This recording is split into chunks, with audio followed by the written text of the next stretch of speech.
किसी मनुष्य को निमित्त बनाकर शरणागत साधक की सहायता करें तो साधक ये विवेक कैसे धारण करे कि आया हुआ सहायक वास्तव में प्रभु के द्वारा भेजा है, ना कि माया के द्वारा। हाँ, मेरा परिचय नहीं होना चाहिए, मेरी चाह नहीं होना चाहिए, मेरा संकल्प नहीं बनना चाहिए। तीन बातें होनी चाहिए। प्रभु के द्वारा भेजे हुए पुरुष से हमारा पर्सनल परिचय नहीं होना चाहिए। हमारे अंदर संकल्प नहीं बनना चाहिए कि ये व्यक्ति हमारा सहयोग कर दे। अव्यक्त रूप से आया, हम जानते भी नहीं है और हमारा सहयोग कर गया, ये भगवान का भेजा हुआ पुरुष है। जैसे हमने एक बार क्या कर सैकड़ों बार अनुभव किया। एक बार बता रहे हैं, जब हम भ्रमण करते थे तो महोबा से हमें वाराणसी जाना था, तो एक भक्त ने टिकट कटवा दी ट्रेन की।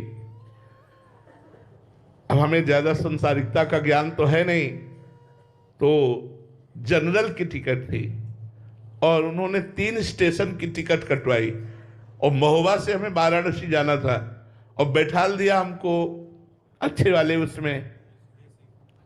अब इसके बाद जब गाड़ी चली तो पूरा फोर्स आ गया और सबसे टिकट मांग रहा था, तो हमारे पास भी टिकट थी, हमने टिकट दिखाई।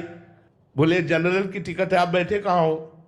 हम कहा हमको इसका ज्ञान नहीं, हमको बैठाल दिया उन्होंने और बोले 3 स्टेशन की टिकट है, आप कितने स्टेशन पार कर गए, कहाँ जाना है आपको? हम कहा वाराणसी।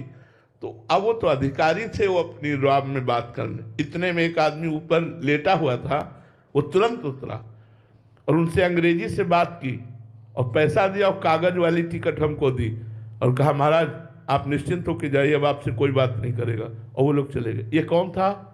ये केवल परमात्मा का भेजा हुआ व्यक्ति था, जिससे हम कोई परिचय नहीं जानते, जिससे हमने कहा नहीं, कोई संकल्प नहीं बना और वो व्यक्ति हमारा सहयोग करता है, तो हमारे परमात्मा के द्वारा भेजा हुआ है। और जो हमारे परिचय का है, जो हमारा संकल्प लगा, हमारी इच्छा लगी, वो परमात्मा भेजा हुआ नहीं है, वो मेरे परिचय का है।